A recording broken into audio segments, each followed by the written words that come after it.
안녕하세요. 머니시크릿입니다. 연봉 3배, 최대 4억 원, 자녀 학자금까지. 대체 어떤 회사에서 이런 조건으로 직원을 내보낼까요? 바로 LGU 플러스 이야기입니다. 그리고 이건 단순한 인사정책이 아니라 한국 대기업들이 고령 인력 구조 조정에 얼마나 절박한지를 보여주는 장면이기도 하죠. 1. LGU 플러스 3년 만에 다시 희망퇴직 실시. LGU 플러스가 2022년에 이어 두 번째 희망퇴직을 실시합니다. 이번 대상은 만 50세 이상, 10년 이상 근속자. 신청 기간은 2025년 8월 1일부터 19일까지. 무엇보다 놀라운 건 보상 조건입니다. 1968년 이후 출생자는 연봉의 무려 3배를 받습니다.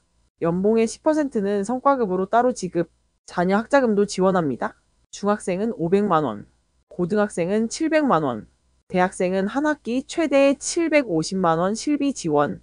이러니 총 수령 금액이 4억 원을 넘길 수도 있다는 말이 나옵니다. 2. KT, SKT도 줄줄이 희망퇴직 확대.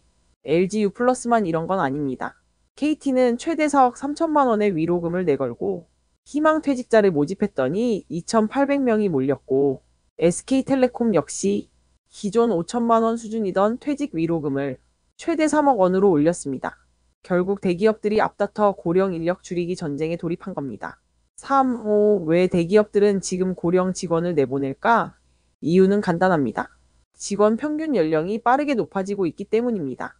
기업 데이터 연구소 CEO 스코어에 따르면 100대 기업 중 67개 기업의 20대 직원 비중은 2년 새 25%에서 21%로 감소.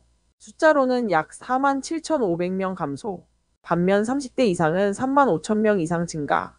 특히 삼성전자는 40대 이상 직원 수가 처음으로 20대 직원 수를 앞질렀고, 직원 3명 중 1명은 간부급, 일부 부서는 40대가 막내라는 말도 현실이 됐습니다. 4. 왜 젊은 인재는 줄고 고령 인력만 남을까? 이런 현상이 지속되면 젊은 층의 취업문은 점점 좁아집니다. 반면 고령 직원들은 100세 시대 속에서 정년 이후 생계를 걱정하며 버틸 수 있을 때까지 버티자는 선택을 하게 되죠.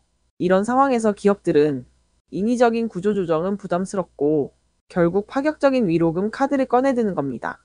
위로금이 클수록 직원들의 퇴직 유인을 자극할 수밖에 없으니까요. 5. 희망퇴직, 위로금은 기회일까 신호일까?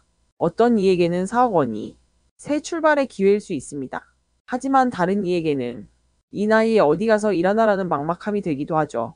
결국 지금의 희망퇴직 대란은 고령화 시대의 노동 구조 위기, 그리고 청년 고용절벽의 경고 신호이기도 합니다.